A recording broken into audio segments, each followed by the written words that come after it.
Ben, boa tarde. Benvidos e benvidas á terceira sesión do cuarto foro A identidade galega no mundo da globalización, sociedade, lingua e cultura, coorganizado polo IEI, Instituto de Estudio das Identidades do Museo do Pobo Galego e o Consello da Cultura Galega e patrocinado pola Xunta de Galicia Xacobeo 2021, a quen damos as gracias. Pero damos as gracias sobre todo a todas as asistentes por vir, por estardes hoxe aquí, a pesares da situación de pandemia que padecemos, e a todas as persoas que nos están vendo a través da canle de YouTube do Museo do Pobo Galego. O título da nosa sesión é Identidade, Patrimonio Cultural e Territorio, que podemos abrir con dúas preguntas. En que medida a nosa cultura, o noso patrimonio e a nosa terra fannos ser galegos e galegas?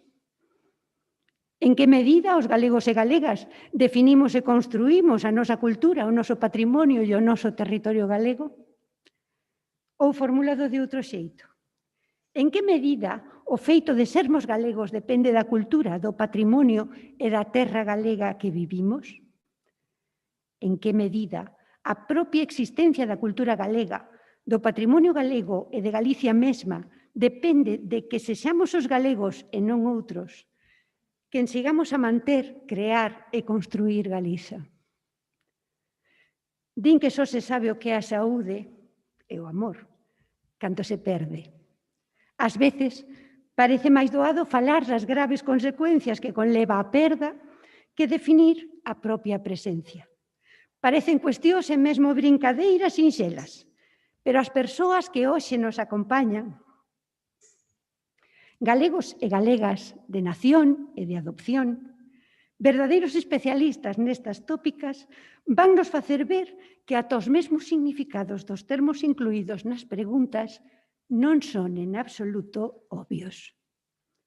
O proceso de construcción da nosa identidade como galegos e o papel de cada un dos axentes, a propia xente, as institucións, mesmo sacar á luz os intereses creados en relación con esas tópicas, a definición de patrimonio, a súa construcción, os procesos de patrimonialización e estudiar quen é quen nese proceso, o rol especial da nosa lingua, do mundo que creamos e xurde ao noso redor, cando, como o Deus do conto, lle damos nome ás cousas.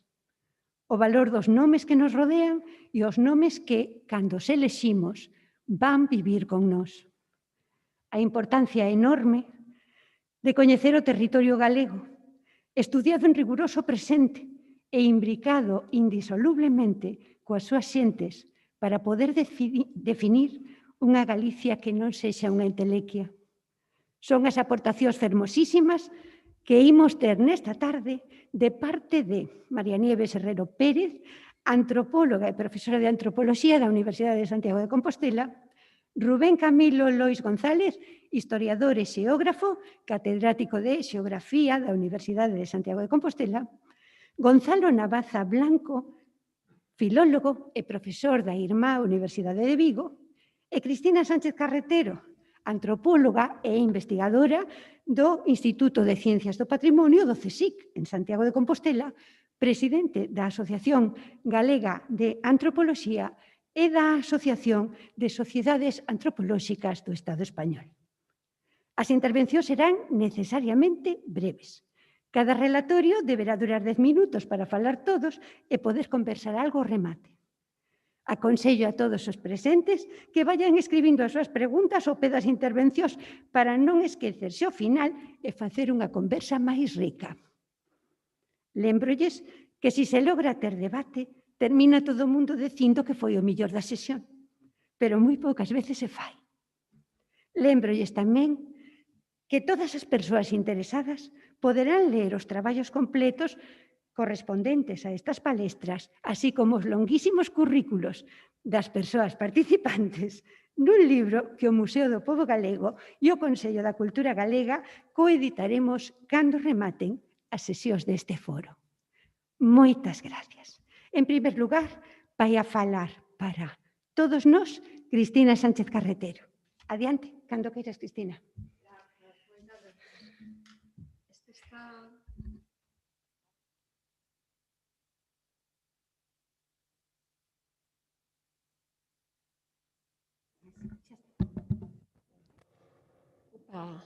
Ben, non? É unha sensación rarísima, a verdade, estar aquí no Museo do Pobo Galego con estos espacios. Para mí no museo, bueno, para mí e para moita xente, é a Casa da Antropoloxía Galega. Entón, quero empezar dando as gracias a Conchiña, a esta Casa da Antropoloxía. Gracias por crear e polo traballo e pola túa paciencia, porque a verdade é que isto é un foro, nos xuntamos ao longo do tempo, e todo se paralizou por, bueno, non me vou a alargar aquí. Es que se me sento e me tapo aquí e non vexo, ademais, non sei se os pasa a vos, eu coas mascarillas non vexo nin escoito. Son as sinestesias da pandemia. Vou falar un poquinho, enviei a Conchiña que estaba a falar sobre o patrimonio como campo de loitas ideolóxicas. Logo cambiei o título e vou a falar, cambiei, iba a mandar unhas diapositivas desde as loitas aos coidados.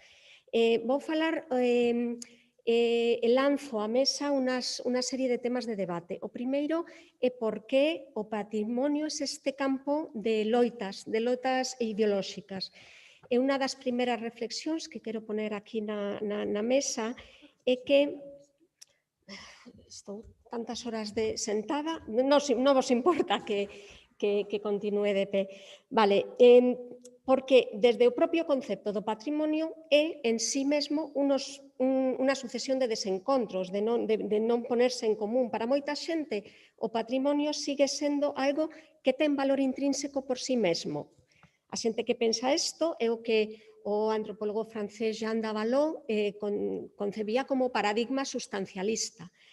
El clásico paradigma de entender eso, patrimonio como valor intrínseco. Para estas persoas hai que catalogar, estudar e preservar monumentos, prácticas culturais ou sitios patrimoniais para as xeracións futuras polo seu valor incuestionable. Este paradigma fomenta unha visión de patrimonio como alta cultura, onde hai lo que Smith chamaba o discurso patrimonial autorizado. É unha especialista en museos. Non obstante, esta visión xa foi superada desde fai moitas décadas en moitas profesións dedicadas a que traballan no patrimonio, como a antropoloxía, a arqueoloxía ou a museoloxía, por exemplo. En antropoloxía, desde a década de 1990, esta visión constructivista ou procesual do patrimonio está ben establecida. É un dos primeiros libros de Antropoloxía e Patrimonio de 1997, xa introducía esta visión na que o patrimonio non se pensa como algo intrínsecamente bo ou desexable, senón que se enfatiza nos procesos por lo que se chegou a considerar como tal, é dicir, os procesos de patrimonialización. No obstante, entender, e isto é unha primeira das ideas que lanzo, entender este patrimonio como unha construcción social non é o paradigma dominante, aínda hoxe entre moitos dos axentes que se dedican á xestión ou traballan en xeral nos sitios patrimoniales. É unha destas primeiras sementes destas loitas patrimoniais. E paso a la segunda das ideas, é que como proxecto da modernidade, estas institucións patrimoniais foron acusadas moitas veces de promover visións elitistas. E a segunda das ideas que quero proponer é o xiro para contrarrestar esta visión e introducir procesos participativos. Estamos ahora en unha corriente de que se exixe a participación. Entón, a segunda das ideas que quero lanzar é sobre os riscos, precisamente, do imperativo e das instrumentalizacións dos procesos participativos. Para reverter esta tendencia do patrimonio vencellado a un proceso da modernidade e a visión elitista do patrimonio, introducíronse procesos participativos nas últimas décadas nun esforzo por democratizar a xestión do patrimonio. Entre os principais corpos xurídicos, por exemplo, a Convención de Patrimonio Inmaterial de 2003, que tamén estudiou en profundidade Nieves Herrero, ou as recomendaciones de paisaxes urbanas históricas de 2011. A implementación destes cambios en xestión patrimonial mostra unha deriva das novas lóxicas de gobernanza a nivel internacional que sitúan a democratización da xestión como elemento fundamental dos estados actuais. Esta tendencia non é só exclusiva ao patrimonio, sino que está ligada ao cambio desde que a década dos 70 do século pasado se produció en outros ámbitos como a cooperación, o desenvolvimento, a planificación urbana ou as políticas públicas en xeral. Vale, digo isto, e aí Nieves tamén foi parte, porque un proxecto que rematamos fai pouco, precisamente se centraba o proceso Participat en este xiro participativo e os efectos que estaba a desenvolver. A maioría dos estudos sobre, e avísame cando me falten 2 minutos, sobre procesos participativos parten de unha concepción moral consistente en entender a participación en sí como algo bo en sí mesmo, onde os mellores, entre comillas mellores, procesos participativos son aqueles que axudan a adquirir un maior control por parte dos cidadáns das ferramentas propuestas.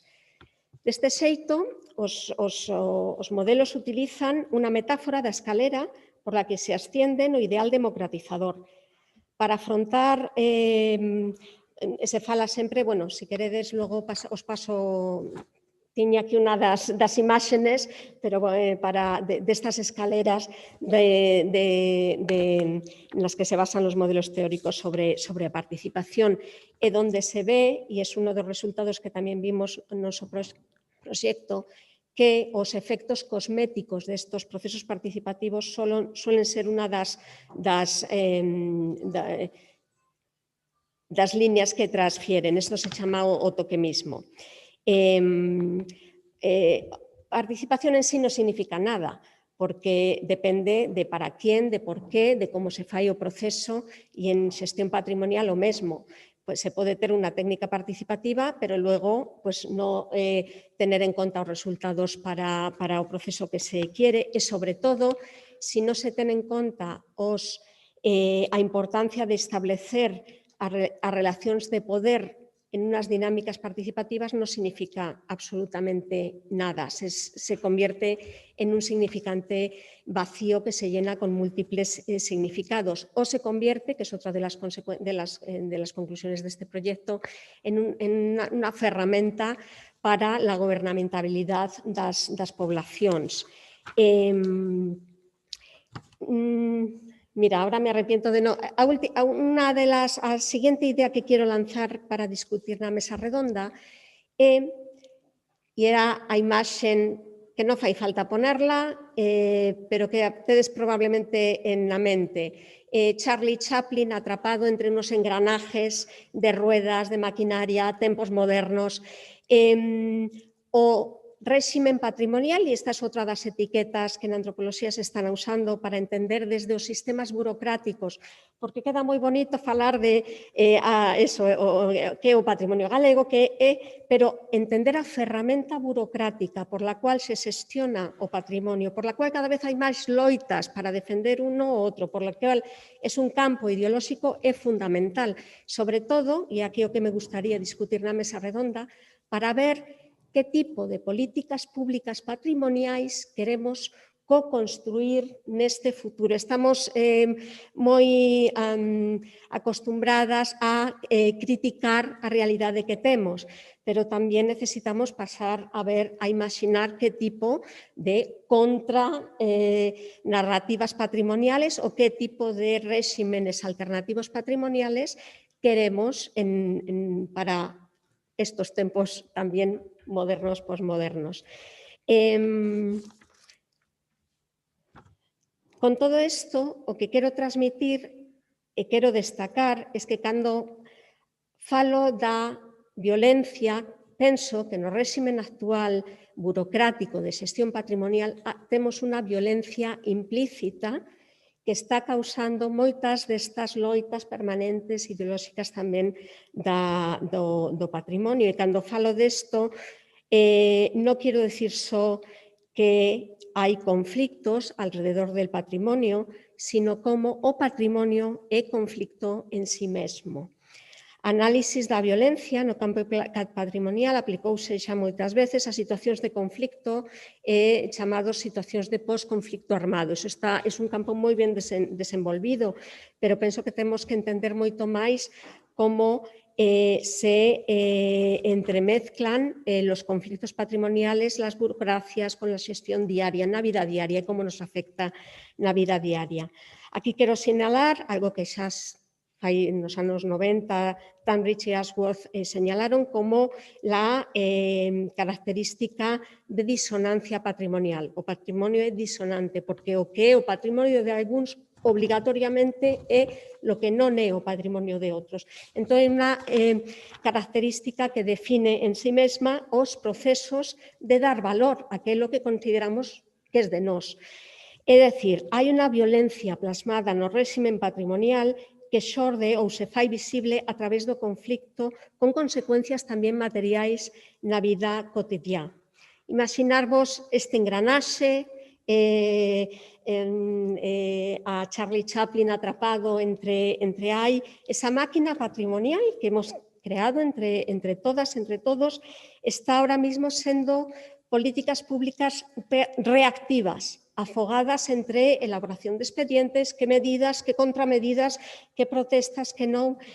Como pasar, 2 minutos, perfecto, porque xa, como pasar de unhas políticas públicas reactivas que afogan, afogada e que está con serios problemas ahora, para pasar a un modelo de accións propositivas neste sentido, é dicir, o que planteo xo aquí é moi complicado, pero sería como crear o codiseñar, por eso ferramentas como a que o Museo do Pobo Galego e Conchiña proponen son tan importantes, como codiseñar as novas ferramentas que necesitamos para superar estos modelos de loita e pasar aos modelos que venen dun feminismo de cuidados, de cuidar, de cuidarnos, de ser reflexivas en que queremos escoller, cuidar para así ter unha sociedade de cuidados. Non me lo quito, é un símbolo. Bueno, xa está, con isto, gracias. Moitas gracias.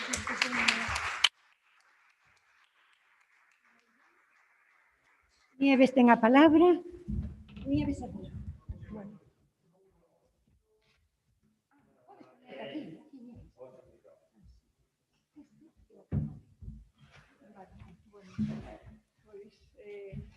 Moitas grazas, tamén reitero as grazas de Cristina aos organizadores, a todo o engranaxe organizador das institucións que están por detrás das persoas. Gracias, Concha, por a paciencia. Nestes tempos non tan difíciles para seguir tirando deste carro da cultura e que a todos nos está costando moito verdadeiramente.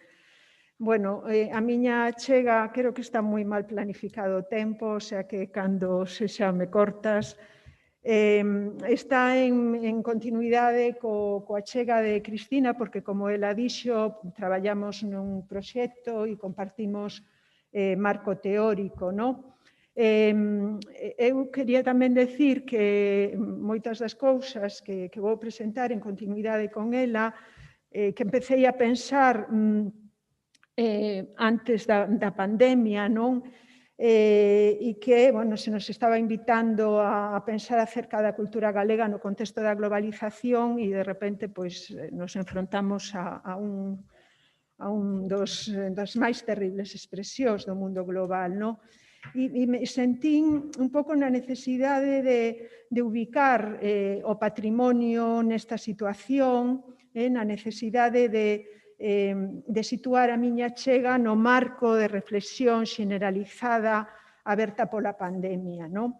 E en particular, bueno, pois, que ten que ver o patrimonio con todo isto, o que vai ser do patrimonio, como se sitúa o patrimonio en relación con isto, non? Escollín un pouco esta liña que relaciona a expansión deste virus e as súas repercusións co modelo económico que rexe o mundo. A partir xa, digamos, dun enfoque previo do meu traballo, porque eu creo que o patrimonio non é alleo a ese modelo, senón que, pola contra, está moi directamente implicado nese modelo no que está sendo utilizado como un instrumento de gobernanza neoliberal, tal e como veñen sinalando os enfoques denominados enfoques críticos do patrimonio. Entonces, bueno, un pouco nesta liña que expoñía Cristina, non, de este modelo participacionista, bueno, eu escollín, teño que decir antes, que o caso do que parto é o estudio do Camiño de Santiago, que veño facendo desde hai tempo, e un pouco aplico, o sea, tomo un pouco como modelo, como exemplo, non, que nos sirva un pouco de diagnóstico do tipo de xestión patrimonial que se está facendo en Galicia. Por certo, estas mesmas institucións que nos convocan hoxe veñen celebrando unha serie de foros con anterioridade, vou moi rápido, non? Pero sobre turismo e identidade, aquí, o foro sobre as identidades, ou turismo masivo e patrimonio, no Consello da Cultura, no que se constataba nestes foros este dominio dun modelo mercantilista do patrimonio que creo que se expresa moi ben, efectivamente, no caso do Camiño de Santiago. Entón, estes modelos participativos, este paradigma participativo que se refería a Cristina, en realidade, un pouco o resultado do noso proxecto era ver que é un maquillaje, non? De que está enmascarando quen é o que ten o verdadeiro poder na xestión patrimonial e, no meu caso, ademais, o que me gustaría resaltar é que a participación ofrece directamente dividendos ao mercado. É dicir, a participación social no patrimonio está xenerando produtos a través da apropiación que están facendo, digamos, os axentes dominantes de ese produto da participación social. Eu creo que eso se ve moi ben no caso do Camiño de Santiago. E entón, o que poñería de relevo sería, en primeiro lugar, que o proceso patrimonializador do Camiño está rexido desde o principio por unha lógica mercantilizadora. Non se trata de que sexa unha desviación, non? Ou que sexa unha deriva, senón que hai un vínculo sustancial entre patrimonialización e mercantilización. Cristina tamén poñía o foco, e iso é un elemento do marco teórico que compartimos, poñer o foco na dimensión estrutural da produción patrimonial. É dicir, o feito de que hai aí un entramado, o que se chama o réximen patrimonial, o discurso patrimonial autorizado, ninguén cuestiona, verdad, que o patrimonio é un sumo valor. Entón, estamos traballando en ese marco, un marco administrativo, un marco normativo, que determina o papel dos distintos actores, determina os resultados, as cuotas de poder, as formas de participación dos actores e que permite esa apropiación por parte do mercado, digamos, coa anuencia das institucións dos estados, que sería un pouco a característica do neoliberalismo, non? Entonces, ese vínculo esencial entre patrimonialización e mercantilización, que se ve moi ben no caso do Camiño, e o vínculo tamén, é dicir, derivado desto, tamén diríamos que ademais, a patrimonialización é un recurso para o mercado, un recurso que genera dividendos, que permite esa acumulación de capital, non? Entón, eu exemplifico isto no caso do asociacionismo, no caso das asociacións de amigos do Camiño de Santiago, que vexo que teñen unha función estrutural no réximen patrimonial. Hai un discurso que atribuye a xeneración das asociacións que atribuye, digamos, o inicio da patrimonialización ás asociacións.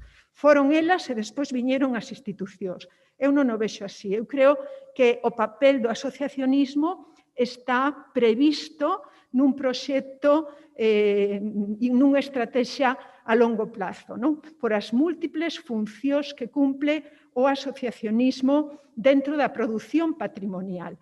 Eles son esencialmente, diríamos, productores de diferencia patrimonial para o mercado.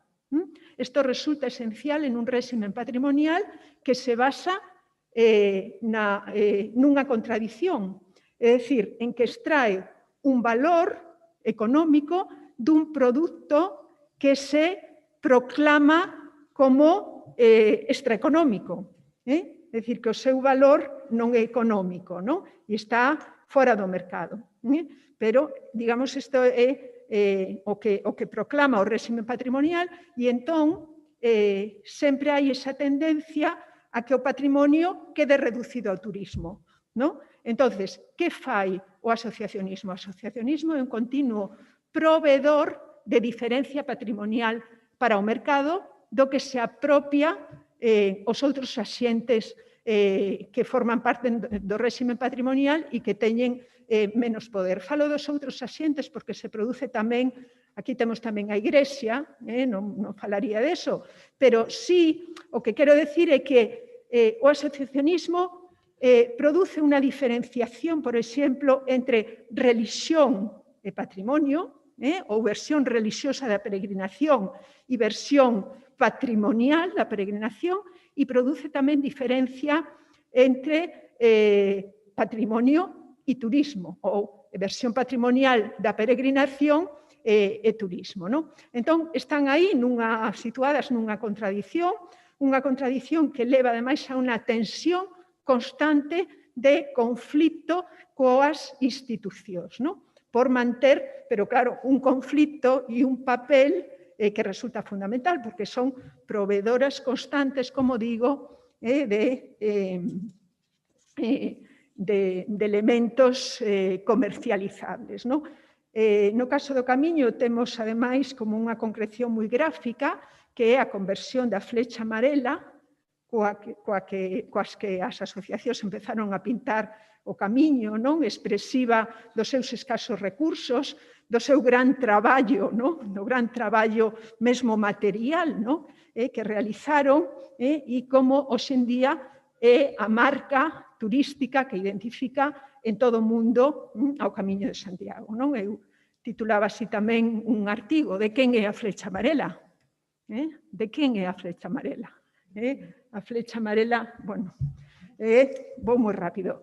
En este momento estamos asistindo, a partir do ano 2015, marca un punto no proceso de patrimonialización, o que podemos decir, por toda unha serie de fenómenos que se producen aí, que o Camiño de Santiago se instala, aparece xa como un produto turístico plenamente instalado no mercado.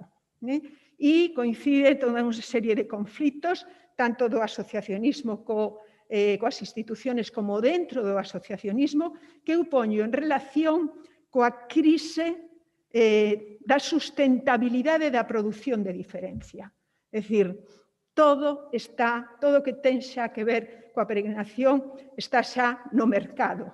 É posible acceder a todo a través do mercado. Temos o exemplo da hospitalidade. En torno á hospitalidade se está producindo agora mesmo un gran conflito por esa apropiación que está facendo tamén o turismo da hospitalidade. É dicir, hai negocios turísticos basados na hospitalidade, é dicir, basados na gratuidade, e isto é moi interesante de analizar, que nos fala desa tremenda capacidade fagocitadora verdadeiramente que ten o mercado, e hai iniciativas por parte do asociacionismo de levar a hospitalidade ao recoñecemento como patrimonio inmaterial.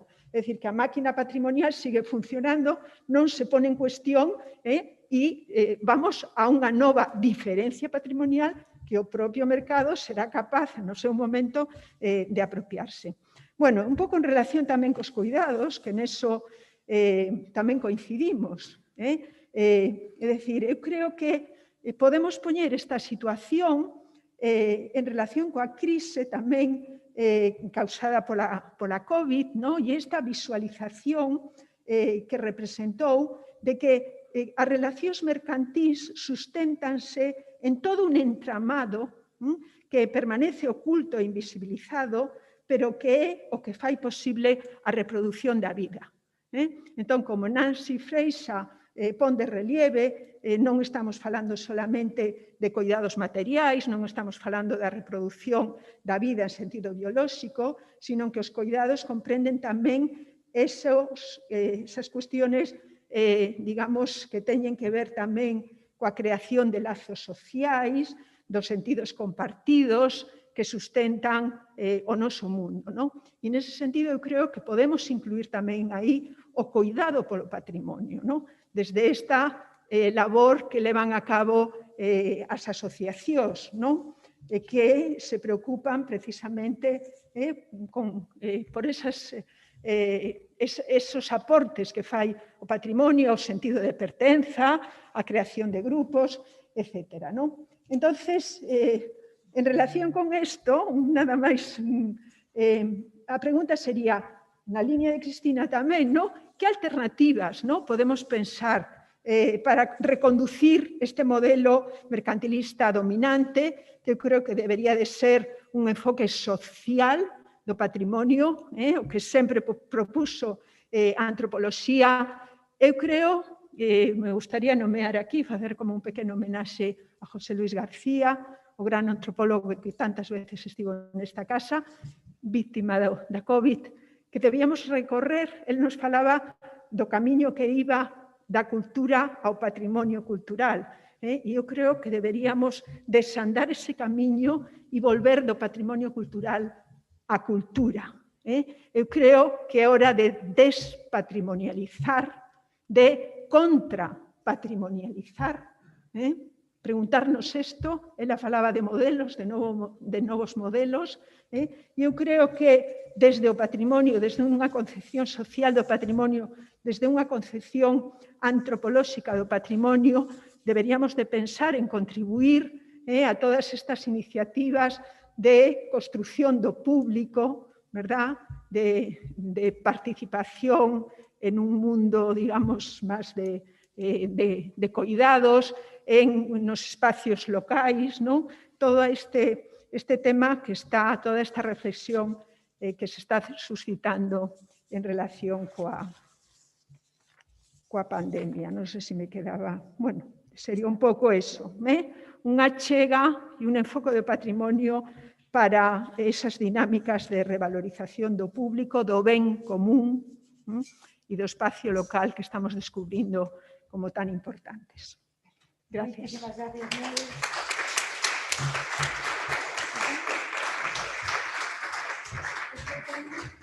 Estamos entón o home da palabra, Gonzalo Navaza, por favor, si pasas a este micrófono.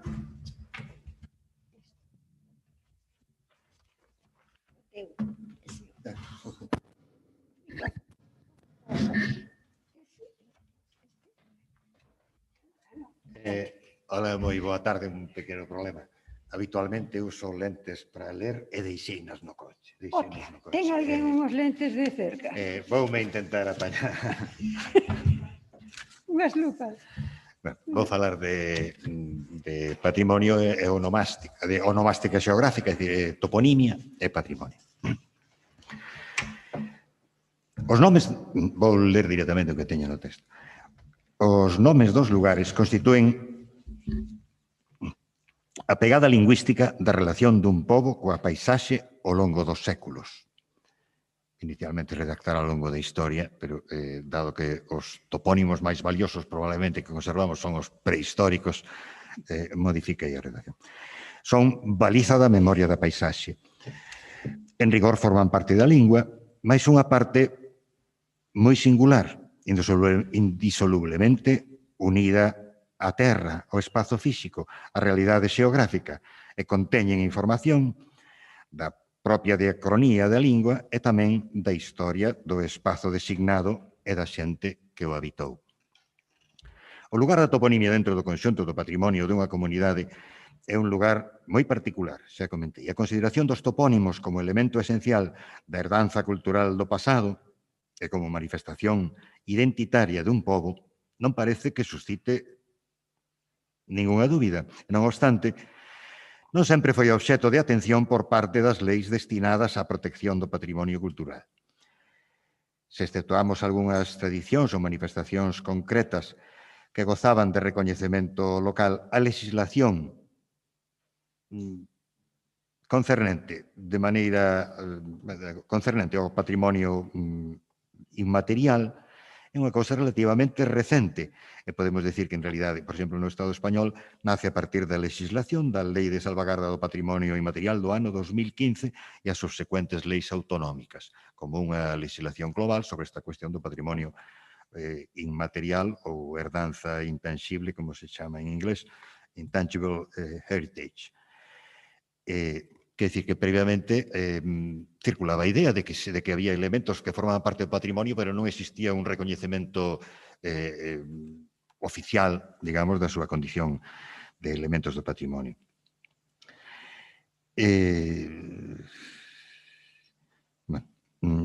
A propósito desta cuestión legal, en 2014, cando se estaba redactando a lei estatal sobre o patrimonio inmaterial, a Real Academia Galega tivo noticia do borrador, porque figura nas hemerotecas, pódese consultar. A Real Academia Galega enviou ao Congreso un texto instando a incorporación da toponimia tradicional como un dos elementos salvaguardables nesa lei. Eu non sei se isto é sabido. É unha lei que en realidade naceu de maneira... O propósito inicial era a protección da tauromaquia para salvarse da legislación daqueles territorios que non a consideraban importante. O que sucede é que, en canto se fixo pública o proceso de elaboración desa legislación, por moita xente interesada en que tamén fosen protegidos outros campos do patrimonio material, fixo que tamén se incluísen e logo de rebote nas legislacións autonómicas, a partir da legislación estatal, pois tamén se incluíu esa protección. En calquera caso, todo isto que comento, se é especialmente significativo, que partise de Galicia a iniciativa, é porque poucos territorios hai, xa non digo no Estado español, sino en Europa e no mundo, que posúan unha riqueza toponímica comparable a nosa. Por riqueza toponímica fálase non só de número de topónimos, senón fundamentalmente de variedade e antigüidade. Hai uns factores que favorecen esa riqueza. No noso territorio concéntranse todos os factores que a favorecen. A orografía irregular, a dispersión da poboación, o asentamento continuado da poboación nos mesmos territorios ao longo dos séculos, sin despoboamentos e repoboacións, e ás veces tamén a fragmentación da propiedade. Porque canto máis dividida está a propiedade da terra, pois tamén é máis fácil que reciba nomes diferentes, ainda que non sempre a propiedade se corresponde co número de topónimos. Hai unha célebre conferencia de Filgueira Valverde nos inicios da autonomía, eu creo que era el presidente do Consello da Cultura en aquel momento, unha conferencia acerca da toponimia, onde extrapolando 10.000 nomes singularizados que detectou nunha das parroquias do municipio de Pontevedra, calcula que para o conxunto de 3.000 e pico parroquias de toda Galicia se irían 30 e tantos millóns de topónimos. O cálculo é un pouco excesivo, ou é bastante excesivo, entre outras cousas, precisamente porque non se corresponde. A unidade de designación xeográfica non é a propiedade. Entón, con moita frecuencia, propiedades contiguas comparten un mesmo topónimo. Ás veces sucede que a realidade xeográfica sigue percibíndose, ou a unidade, como unha unidade superior ás diferentes propiedades, e curiosamente iso tende a producir, cando o nome tradicional do lugar era un nome singular, tende a producir un plural artificial. Vou poñer un exemplo que se pode entender ben. O campus da Universidade de Vigo é coñecido como Campus das Lagoas, cando se oficializou o nome, e tamén os nomes de outras vías do propio campus, a xente do meu departamento proporcionoulles a reitoría o conxunto dos nomes tradicionais, tal como viñan no catastro de Rústico, no catastro de Ensenada e noutras fontes históricas, os nomes do territorio que ia ocupar o novo campus. Pois ben, os informantes da zona concreta que deu logo o nome ao campus, Campos das Lagoas, a cada unha das súas propiedades chamaban ya Lagoa. A Lagoa, que o nome histórico de todo o territorio era a Lagoa. pero como cada un deles lle chama a lagoa a súa propiedade, interpretan, porque é unha deducción dos propios propietarios, interpretan que o conxunto é un plural as lagoas. A xente que fai traballo de campo, de recolleta de toponimia, ten a instrucción de que cando conviven para denominar un mesmo lugar, un singular e un plural, con frecuencia é o singular o topónimo tradicional e o plural é o resultado da fragmentación da propiedade. Desde esta cuestión da riqueza toponímica de Galicia, é case un tópico falar desta riqueza, polo menos desde o século XVIII, cando Sarmiento, o principal, primeiro, o inaugurador dos estudos acerca da toponimia galega, pero tamén o principal, sorprendido ca enorme riqueza da toponimia en Galicia. É un lugar común. Agora podemos preguntarnos cantos topónimos temos en Galicia. Antes comentei esta cousa dos 30 e tantos millóns de Filgueira Valverde. Non podemos sabelo mentre non se faga unha catalogación, unha recolleita exhaustiva e catalogación de todos os topónimos vivos os que poden proporcionar informantes vivos. Iniciouse no ano 2003 por parte da Xunta, a Comisión de Toponimia e o que naquel momento era o Servicio de Cartografía do Goberno Autonómico, o SIDGA, chamámose Servicio de Información Territorial. Iniciouse un proxecto chamado Proxecto de Toponimia de Galicia, PTG, que pretendía, con traballo de campo, recoller todas as denominacións que estivesen vivas nos informantes locais. Coa chegada da crise quedou truncado o proxecto, cando se levaba traballado aproximadamente algo máis dunha cuarta parte do conxunto do territorio, e recolleronse aí 400 e pico mil topónimos, de maneira que mantendo esa proporción, aproximadamente uns 60, non chegaba a 60 nomes por kilómetro cuadrado, daría un resultado de algo máis de 1,5 millón de topónimos no conxunto do territorio. Desde o ano pasado retomouse o que se viña chamando o Proxecto de Toponimia de Galicia. Ahora é unha aplicación informática en internet, tamén para teléfono móvil, que se chama Galicia Nomeada. Recuperou toda a información do proxecto anterior, incorporou novas achegas, neste caso tamén por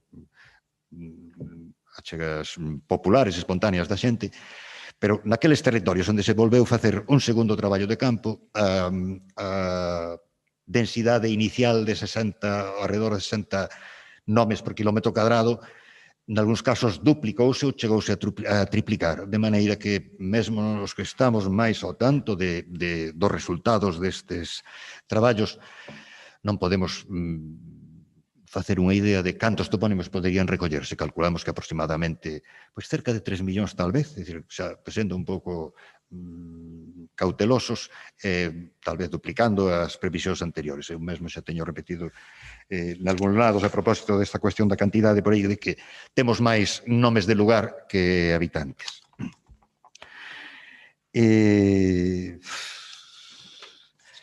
Estaba falando do valor patrimonial, é que realmente non vexo ben os textos, entón, creo que ainda que de 5 minutos comento algúns detalles, etc.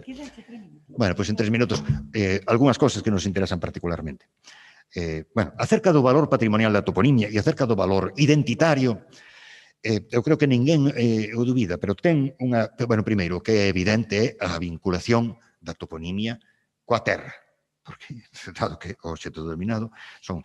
Esta particularidade, é dicir, esta vinculación coa terra, ademais, fai que o patrimonio toponímico, o repertorio dos topónimos, teña unhas características que o distinguen de outros elementos do patrimonio chamado inmaterial, é dicir, ten unha dimensión física que, ademais, conleva, en casi todos os casos, tamén unha dimensión legal. Os nomes das poboacións ou os nomes de...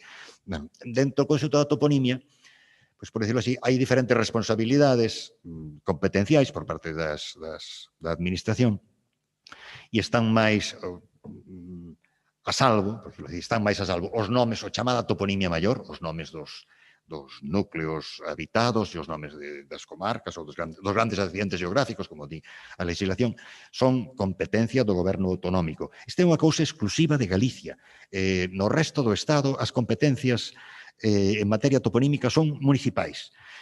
Isto, en principio, é unha vantaxe enorme para entre outras cuestións, para establecer a forma correcta dos topónimos galegos, porque precisamente cando se decidiu que fose competencia municipal, autonómica, casualmente, en Galicia, eu creo que foi porque naquel momento había algúns concellos problemáticos, a Pobra do Caramiñal e Ponteareas e non sei que outros, onde o rexidor municipal concreto erixíase en defensor de determinados criterios. Entón, por sorte, xa digo, é competencia do goberno autonómico e non dos municipios. De maneira que, en principio, a toponimia maior ten unha protección legal porque tamén ten unha dimensión legal.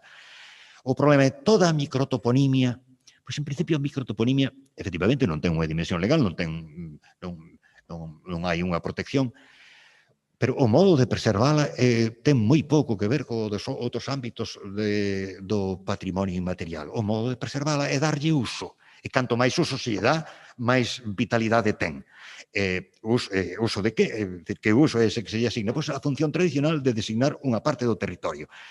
Isto, xa digo que hai poucos territorios, xa non en Europa, sino no conxunto do mundo, onde teñan unha rede tan tupida como un manto que ocupa o conxunto da xeografía. É máis preocupante, vou acabando, xa porque xa non sei, perdíme por completo do que traía, máis preocupante son aquela toponimia que depende das autoridades municipais, e especialmente a chamada odonimia ou nomes de vías públicas, que xa por lei son competencia, ou vías intraurbanas, chamanlle a lei, son competencia municipal. É preocupante porque hai unha especie de inercia que leva a pensar que o nome habitual dunha vía pública ha de ser un nome conmemorativo e honorífico, que é a denominación que se dá a estes topónimos onde se dedican a algunha persoa ilustre, a algún acontecemento, desaconsellados, a toponimia conmemorativa e honorífica, desaconsellada polos organismos internacionais. Hai un comité de expertos para os nomes xeográficos de Nacións Unidas, que ten unha sigla impronunciable porque son... que emite de vez en cando unhas declaracións ou recomendacións que son asumidas pola UNESCO no tratamento da toponimia. Pois ben, a pesar de que levan décadas desaconsellando, de maneira espontánea a xente tende a pensar que cada vez que se abre unha vía pública hai que ver a quen se lle dedica. Pero mesmo hai xente interesada na defensa da cultura. Cando o que les propoñen é, primeiro, do repertorio de topónimos que ocupa unha nova realidade xeográfica, aínda que sexa completamente distinta. Por parte da Asociación Galega de Onomástica temos entrevistado con autoridades municipais, por exemplo, en Vigo fixose un acordo polo cal se seguían estrictamente os consellos deste organismo internacional e utilizaríase un topónimo tradicional para designar unha rúa. Pois ben, se temos reticencias é porque con moita frecuencia a argumentación é unha nova realidade completamente distinta, non pode denominarse como se chamaba un campo cultivado de millo, por exemplo. Hai miles de exemplos do modo tradicional de conservación da toponimia. Eu cito con frecuencia o nome da Porta da Mámoa, que conserva o seu nome e a súa función plenamente designativa, independentemente do valor patrimonial que teña ou cultural, conserva a súa función plenamente centos de anos despois da desaparición da porta, da muralla que permite o primeiro elemento e tal vez ao mellor máis de 1000 anos de desaparición da mámoa que dá nome ao segundo. A función denominativa non ten nada que ver coa realidade designada. É dicir que, pero iso ten que ver, esta confusión entre o modo de denominar e a realidade ten que ver ou está afectado tamén por un presuízo relativo ao mundo rural galego que tende a pensar que, ou polo menos, as cidades que se expanden e gañan terreo na súa expansión tenden a pensar que ocupan territorios que carecen de memoria previa. Ábrese unha vía e o normal é darlle un nome. É dicir, hai un presuízo contra... Bueno, despois podo comentar que este sábado pasado tivemos unhas xornadas en Pontevedra sobre onomástica tradicional dedicadas a cuestións de marca, nomes comerciais, etc. Unha das conclusións que se detectou que moitos presuizos contrarios á lingua galega en determinados ámbitos nestas dúas últimas décadas modificáronse de maneira extraordinaria. Por exemplo, con exemplos como, exemplos que teñen que ver co valor de mercado de marcas que utilizan topónimos galegos, un valor de mercado que é obxectivable en beneficios e todas estas cousas, é dicir, non é sóame mellor, pois é moitísimo máis positivo. Aínda non hai 20 anos, e xa remato con a anécdota que anotei aquí, aínda non hai 20 anos, este presuizo contra o mundo rural, porque todas as culturas foron originalmente rurais. Todas as linguas foron originalmente rurais. Pois ben, comento esta anécdota, moitos mellor se me teñen oído, porque é unha anécdota que ten que ver co que dixen inicialmente, co dos nomes das vías do campus de Vigo, cando un grupo de profesores de ciencias, tal vez, pois eso condicionou, souberon que a vía que pasaba por diante da facultade onde eles estaban se chamaba tradicionalmente Porto de Bois, saltaron alarmados, con sorna, mandando un comentario como dicindo, se quero invitar un catedrático de fora, a mellor non me quere vir por non manchar os pés de lama, ou por non manchar de lama, é dicir, este tipo de connotacións. A anécdota foi absolutamente disparatada, porque na resposta que lle deron dicir, se ese catedrático se vende... non lle preguntaron por catedráticos, polo nome. Non che gusta Porto de Bois. Non sei que de Oxford parecía che ben. Pois, por exemplo, di el, pois se lle dixeron, pois Oxford, o que é Porto de Bois, pero noutra lingua distinta.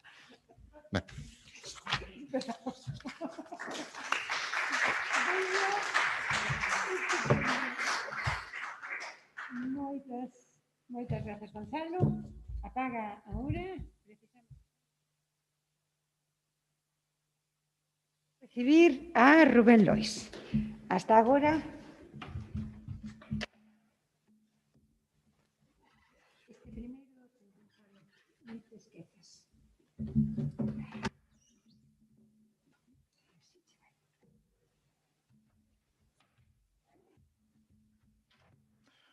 Bueno, boas tardes. Eu vou continuar un pouco falando de temas máis territoriais en relación ca miña noción do patrimonio, que é o conxunto do territorio. Non é tanto unha clasificación de partes do territorio, sino do seu conxunto. E como Concha insistiu moito, e fixéramos un texto, eu estou vivindo un período que creo que é moi interesante, que é a da construción dun centro de investigación singular, que é o CISPAC, que parece ser que imos ir aí hacia a cultura dentro do sistema universitario galego para facer un gran centro de investigación en ciencias sociais e en humanidades. Fixe un pouco unha reflexión sobre a identidade, que chamo identidade desde a xeografía e a xeografía de identidade, e tamén fixen un axuste de contas cos que estou traballando, que son basicamente historiadores e economistas, en relación coa súa noción de identidade en relación con Galicia. Traballo con eles, estou encantado, vamos probablemente a confluir xunto con sociólogos e antropólogos, pero temos que abrir un debate sobre que se consideran os elementos fundamentais da identidade dentro de Galicia, como a toponimia, como todas as reflexións que Cristina e Nieves fixeron. Primeiro, fago un plantexamento, e é que Galicia é unha nación, como di Villares, unha nación cultural e un territorio identitario.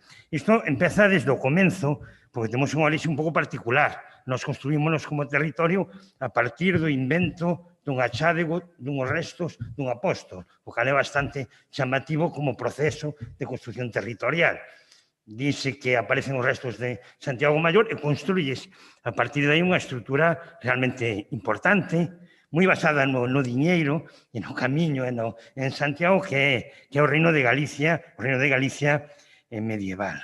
Un reino que queda moi rapidamente pechado, fundamentalmente coa independencia de Portugal e fundamentalmente tamén pola dificultade sempre de conexión co resto do Estado. Entón quedamos pechados xa desde finais da Idade Media, un territorio pequeno nunha esquina da Península Ibérica, nunha esquina noroccidental.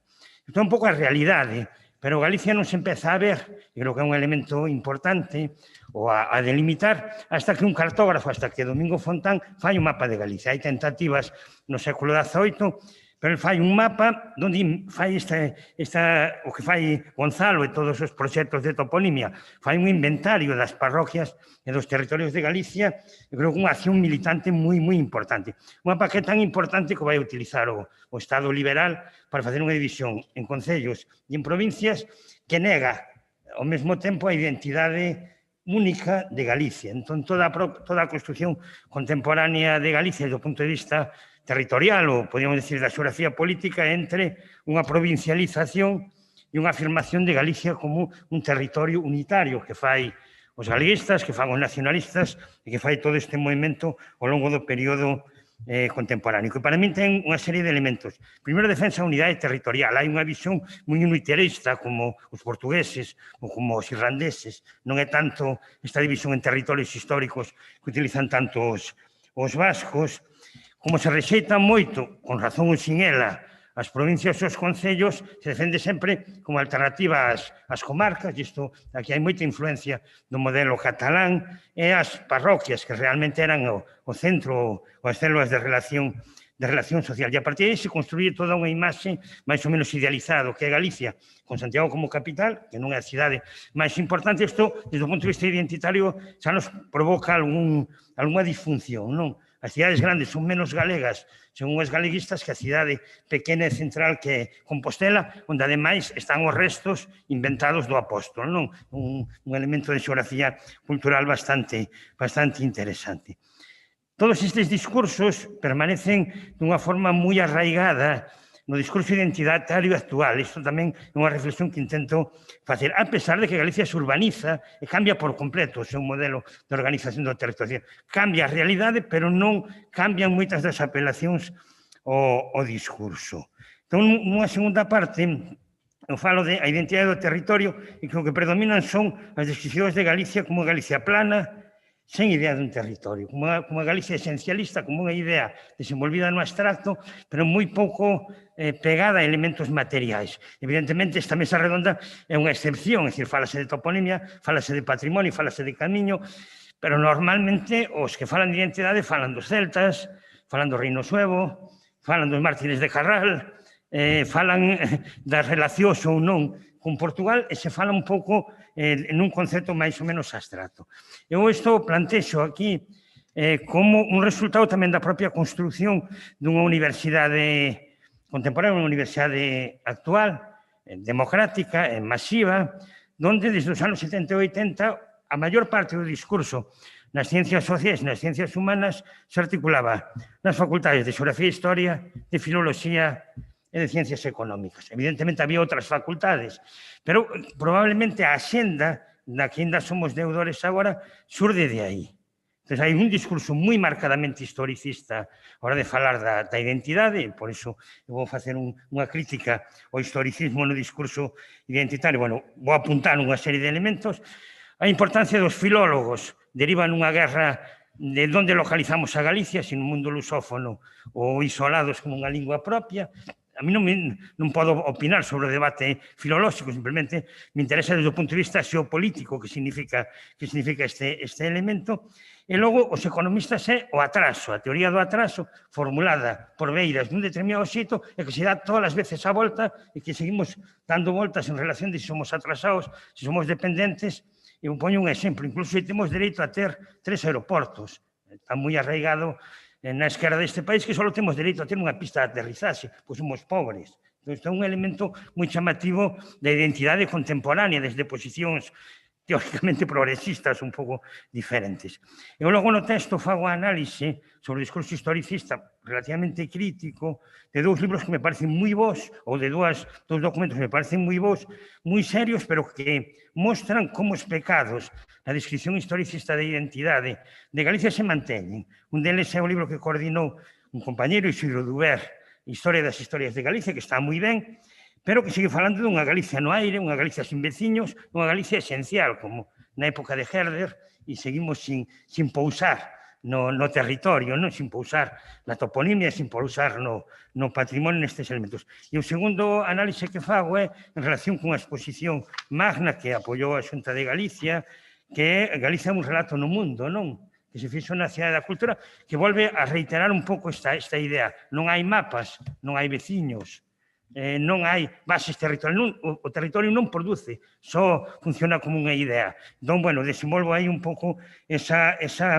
reflexión. Intento facer un análise nesta exposición de como se representa Galicia. Claro, tópome que no catálogo Galicia se resume en 49 fotografías, 40 reproduccións de textos e de documentos, 31 imaxes de obxetos ou de esculturas, 26 restos que podían ser arqueolóxicos e 20 cadros ou dibuixos. E non hai ningún mapa.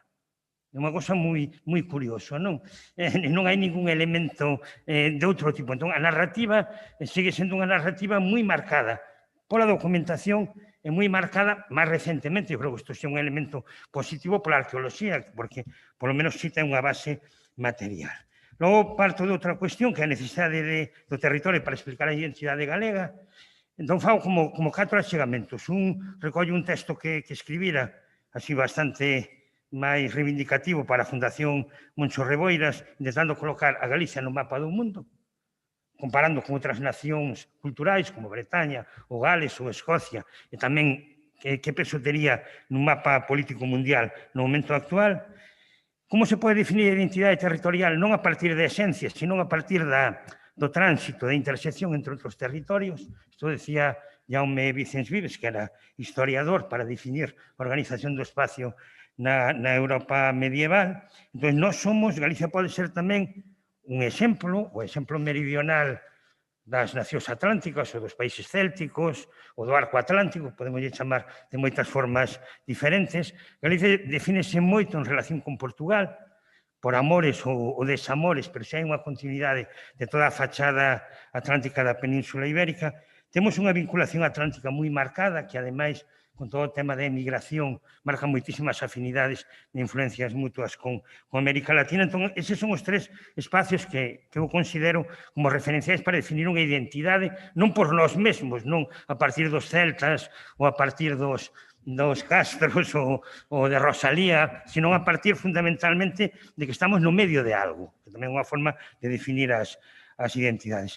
Non fa unha reflexión sobre as bases territoriais de Galicia, a Galicia interior máis montañosa, agora máis pobre e en declive, a Garizona que falaban frente a unha Galicia moi urbanizada, industrializada, onde se concentra a poboación, e dentro dese proceso de urbanización, ora resulta que a identidade galega ven marcada polas autoestradas, porque somos urbanos, porque somos urbanos, e porque mantemos ese nivel de urbanización moi apegado ao litoral, tamén exactamente igual que fan os nosos irmáns, os nosos veciños portugueses. Xa para rematar, eu o que intentaba era, hai que reabrir o discurso sobre a identidade, por iso me parece moi importante este foro. E temos que rebaixar o elemento historicista, porque incluso desde o punto de vista do pensamento occidental xa non está de moda, hai que reterritorializar ou desterritorializar determinadas cuestións, non? E hai que establecer un diálogo entre o que din, podemos decir, as disciplinas máis arraigadas e clásicas, historia e economía, o que din os sociólogos, o que din os antropólogos, e o que din os xeógrafos, o que din os xeolingüistas, os sociolingüistas, para repensar un pouco cales son as identidades e cales son os espacios onde nos movemos. Logo, dentro destas recomendacións, ata que non solucionemos o debate do atraso, que isto tamén o plantexa algún colega meu perdona, ainda non sei quitar ben a voz, en teléfono novo é un problema. E xa para rematar, eu creo que o último elemento é como reflexionamos sobre a cuestión do atraso. Tamén algún compañeiro, Lorenzo Fernández Prieto, fai un pouco esta análise no libro de Historia das Historias de Galicia.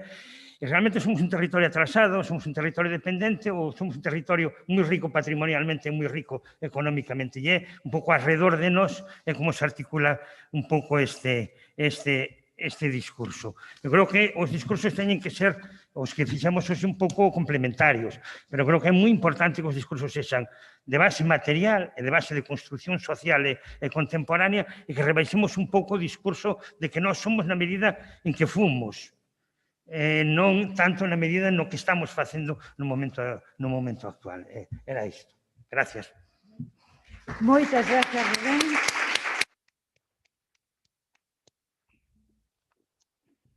Ahora sí que... Sí, ahora me puñala. Por razóns da situación de sanitaria na que estamos, cada un deles vai a ter o seu micro que utilizou antes aquí disponible para levantarse.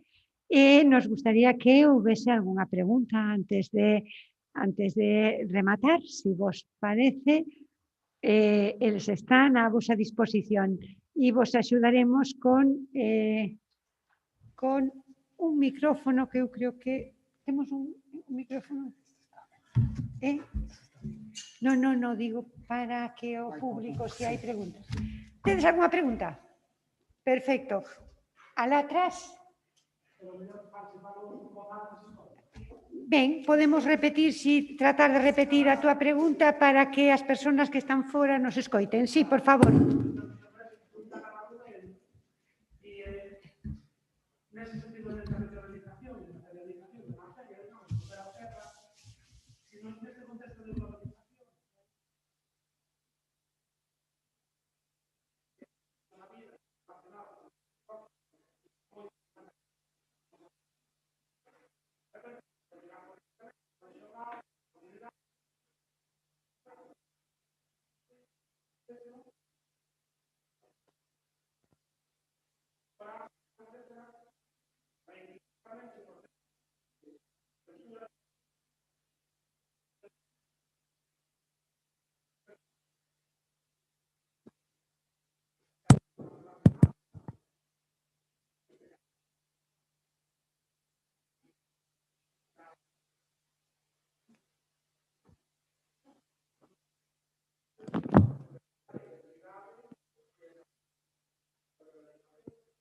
Unha pregunta. Esta pregunta para Rubén vai a contestar directamente no seu micrófono. Repite algo da pregunta, se che parece. Si no, plantexa como nun contexto de globalización de redes e de fluxos actual se poden manter os elementos de reterritorialización ou de vinculación co territorio nas comunidades. Eu creo que o proceso é como se chama, é dual, é contradictorio en sí mesmo. É dicir, por unha parte, nós defendemos, isto é un tema moi clásico para os xeógrafos, que hai un proceso de globalización que é imparable, pero ao mesmo tempo o proceso de globalización, isto tamén o di Manuel Castells, non? Que, ao mesmo tempo o proceso de globalización implica unha revalorización do local. Entón, aí o debate é como construímos os elementos identitarios. É dicir, hai elementos globais que non vamos a poder parar, é dicir, que no, a mí non me gusta mercar por Amazon, pero vai seguir existindo. A parte da miña opinión, e meus fillos mercan por Amazon, é un proceso imparable, pero como podemos combinar iso, por exemplo, con retornar a unha librería ou un acto cultural e mercar libros, ou como podemos combinar isto con unha autosuficiencia alimentaria, por exemplo, moitas producións de kilómetro cero, porque xa podemos, por o nivel de desenvolvemento, prescindir das grandes fluxos de agricultura productivista para poder alimentarnos. É un pouco este xogo. Cal é o problema?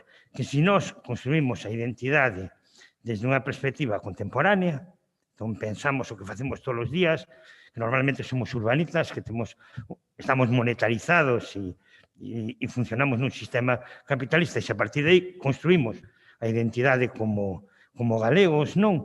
Eu creo que podemos responder moito mellor a eses retos que se temos un discurso escindido, que a mí é o que me preocupa, donde eu fago a miña vida, desenvolvo a miña actividade nunha área metropolitana de 500.000 de habitantes, ando por unha autostrada en coche, pero logo a mí o que me interesa é o mundo dos castros ou os poetas do século XIX que marcan o que realmente define os elementos da miña identidade. Creo que os poetas do XIX son importantes, e os castros tamén, pero temos unha escisión entre unha narrativa, unha invención da tradición moi arraigada nunha parte do noso hemisferio cerebral e logo a realidade da nosa identidade, que creo que é a que falamos os catro hoxe, que é moitísimo máis material e moito máis contemporánea e habería que adaptar iso.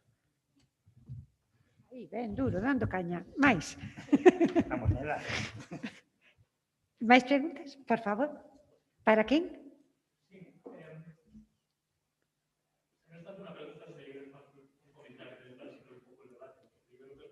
Mira, si te vais así, acercarte a este micro y o utilizas con una certa altura, non hai problema en intervenir. No, pero non é que se oiga solo aí.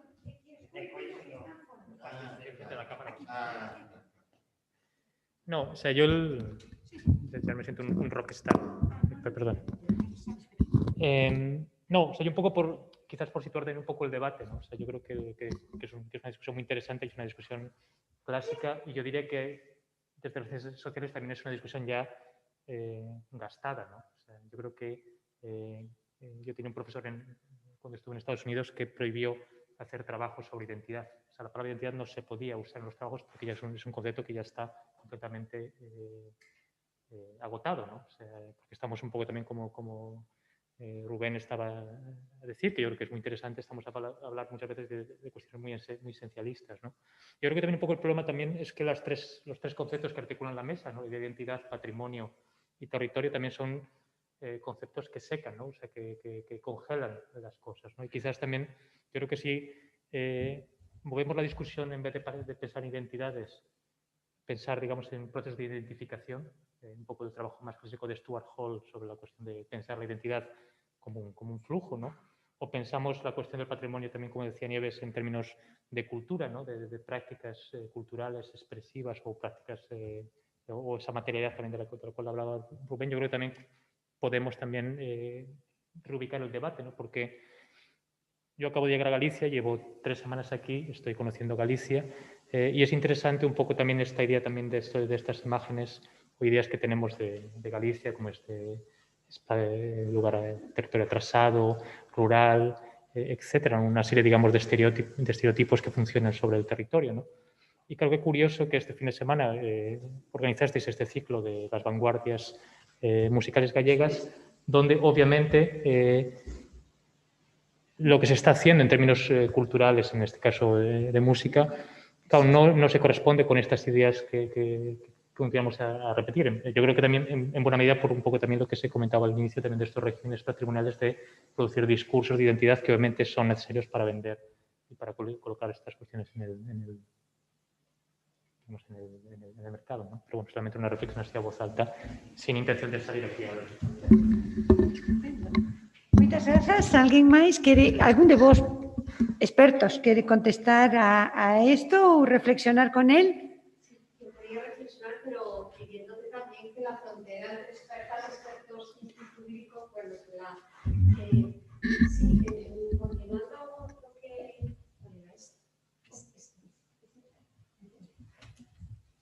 Nada, una reflexión que a mí me sirvió mucho como metáfora para aplicarla en una de las primeras clases que yo tomé de antropología, ya ni me acuerdo, iba a decir 30 años, pero recuerdo que usaron la metáfora de los marcadores identitarios y los sombreros.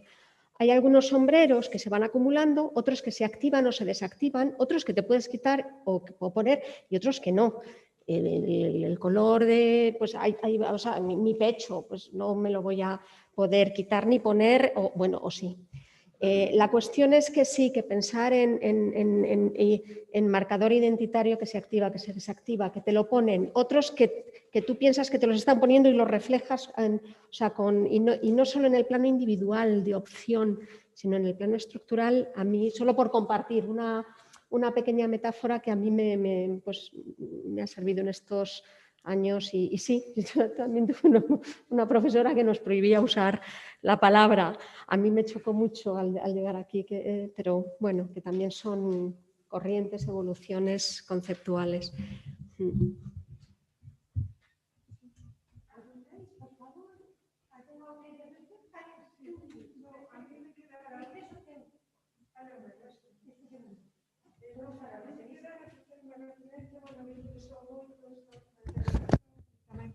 A de Rubén, ¿no?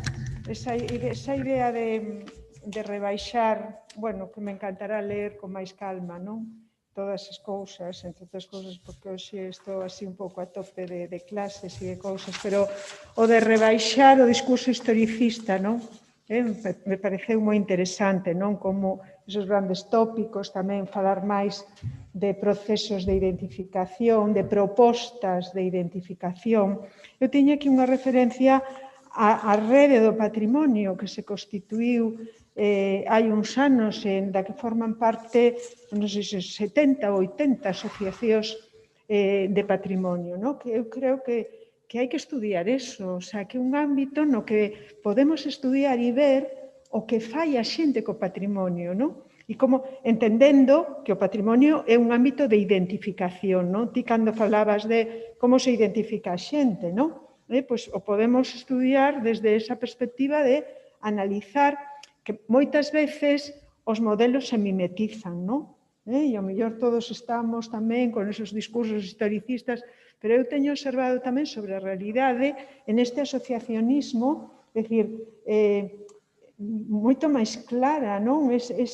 esos procesos de identificación, como a xente selecciona que patrimonio que fai con el, non? Como usa esa dimensión tamén da experiencia vivida nos espacios locais, non? Da relación personal, pouco que se decía, non? Que, bueno, eu traballo aquí e fago isto e despois estou con este discurso valeiro, historicista de sempre, non? Pois precisamente ese ámbito da convivencia, porque somos globais, pero seguiremos sempre sendo locais. Temos un corpo, estamos aí, vivimos en algún sitio, ubicados en algún espacio, non? Bueno, a mí me parece que esa expresión, ¿no?, da creación no 2017 da Rede do Patrimonio Cultural de Galicia con 80 asociacións é todo un diagnóstico de relevancias patrimoniais, ¿no?, e de procesos de identificación con esos elementos construídos desde a xente, ¿no?, e desde as vivencias, desde a convivencia. É o patrimonio consciente, non é o patrimonio baleiro, é o patrimonio ubicado territorialmente e socialmente, non? Que é o que lle falta ao noso patrimonio en Galicia. Por iso eu decía, volver do patrimonio á cultura, porque o patrimonio é o baleiro máis absoluto, non? E estamos vendo que ademais encerra unha serie de trampas, non? Que nos toma eso como productores para o mercado, non? Entón, volver a ese patrimonio consciente, volver a unha concepción social do patrimonio e da identidade, claro, o sea que ese vínculo da cultura coa sociedade que sinala o enfoque antropolóxico e que é absolutamente esencial, non? Entonces, bueno, eu sempre penso en que aí, por exemplo, hai un diagnóstico de relevancias patrimoniais en esa rede, que merecería pena estudiarla. Canclini decía eso, non? Que nos deberíamos de preocupar por ver que fai a xente co patrimonio, como utiliza o patrimonio, como recrea o patrimonio, como utiliza como ferramenta para a vida, diríamos. Esa é a esencia da cultura, non? É unha ferramenta para a vida. Alguna outra cosa? Por favor, Marisela, se te acercas, espléndido, que puedan escoitar de fora. Bueno, unha cuestión sinxela e moi breve que vai en relación ao que estaba de definir, pero tamén o tema da toponimia. A importancia do patrimonio material de recuperar ou conservar ou manter e actualizar, activar a toponimia tradicional, pero tamén construir a toponimia do presente, porque normalmente eses nomes que se utilizan para designar as novas vías son nomes que tamén teñen unha relevancia cultural na nosa memoria recente. E, por poñerse un caso, a vontade agora das cidades de recuperar ou de traer, visibilizar nomes femininos que estiveron sempre afundidos na desmemoria. Gonzalo. Sí, a miña opinión... Dites aí o micrófono.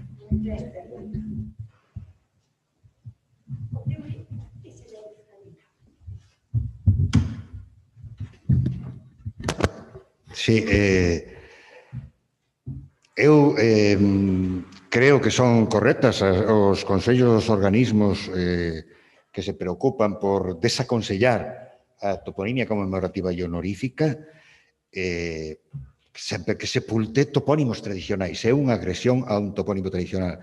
Isto non significa, é dicir, creer que o modo de reivindicar figuras do pasado consiste en ofrecerlle, por poñer unha, xa sei que estou exagerando e vou facer unha caricatura, pero isto soa algo así como algo como bombardeamos a espadana dunha igrexa románica e decimos a alguén vai na túa honra.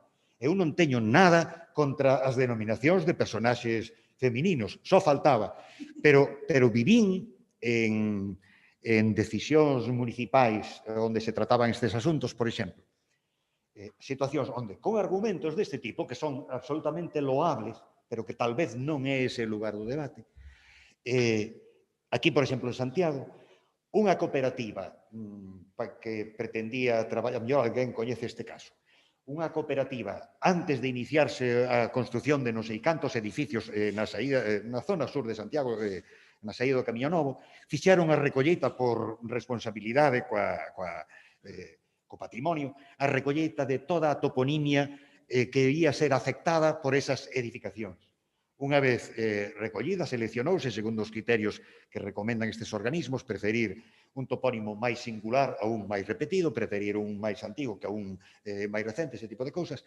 Unha vez, e ás veces simplemente por razóns de eufonía, pois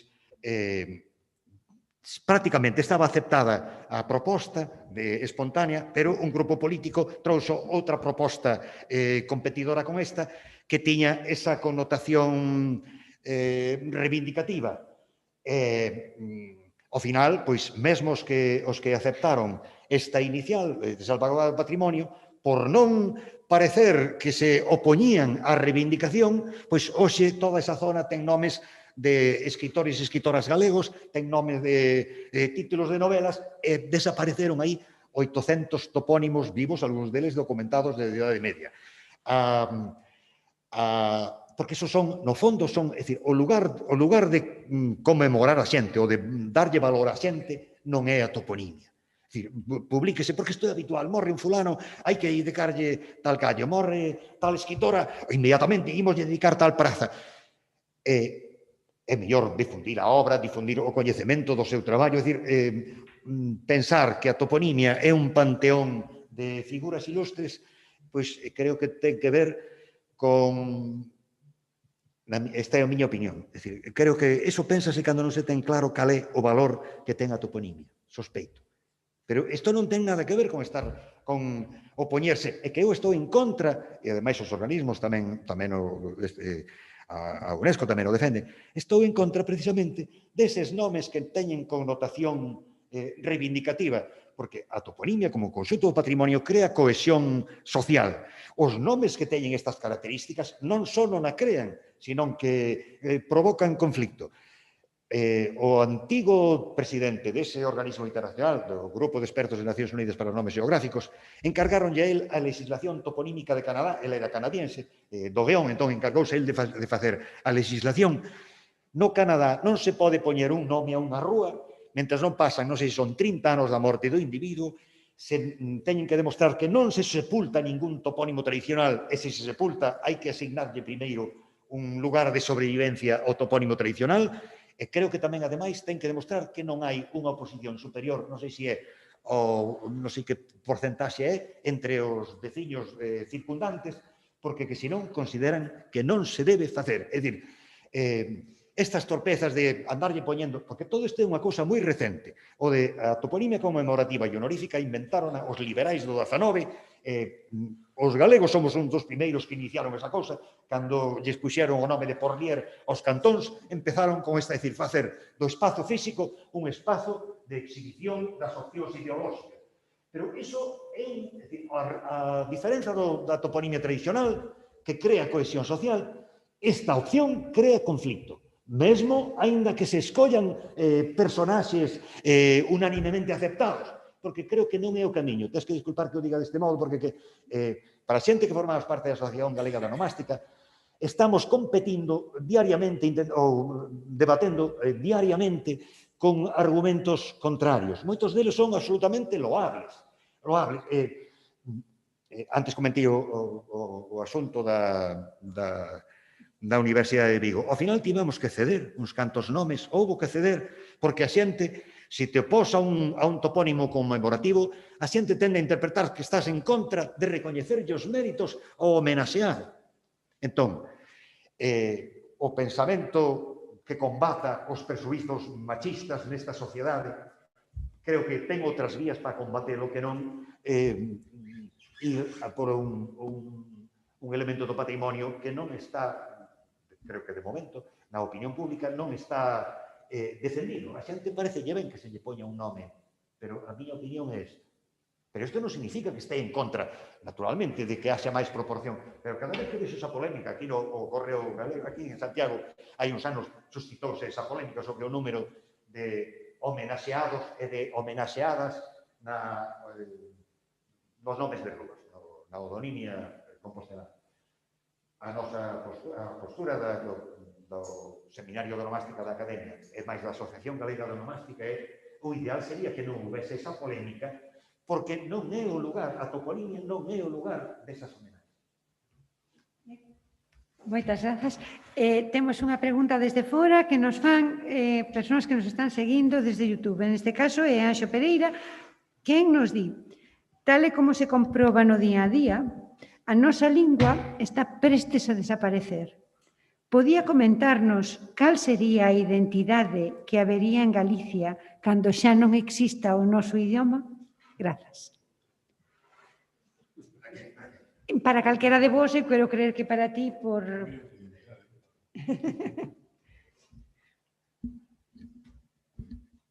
É unha pregunta un pouco complicada, porque a función identitaria da lingua, ou se preferimos outro cualificativo, pero vamos, esa noción de que a lingua proporciona identidade, eu creo que é indiscutible. Pódese imaginar unha Galicia sen lingua galega? Pois tal vez sí. Tal vez sí. Pero en calquera caso, xa que estamos falando da toponimia, a propia toponimia, a preservación da toponimia funciona como unha especie de garante da sobrevivencia, polo menos, de un nivel formal da lingua, é dicir, non pasará a ser unha lingua desaparecida. Tamén creo, respecto das visións máis pesimistas acerca da lingua, a pregunta xa se formulaba, que esta é unha lingua moribunda. Esta opinión, que era moi común, de un proceso de desaparición de unha lingua ou un proceso de diminución do número de falantes irreversible, era aceptado entre os sociolingüistas ata aí...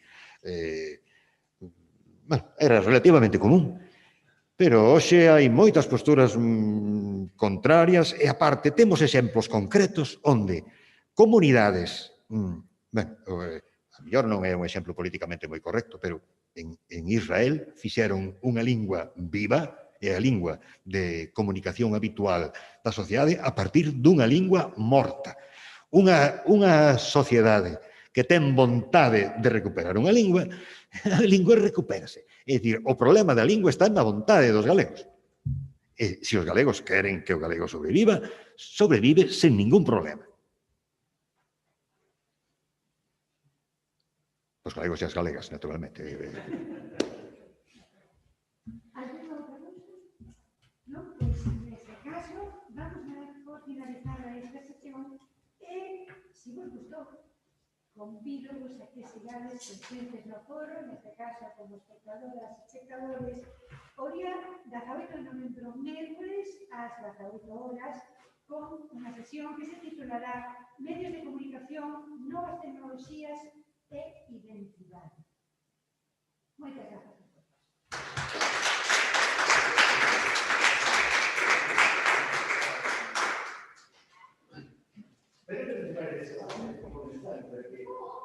Pero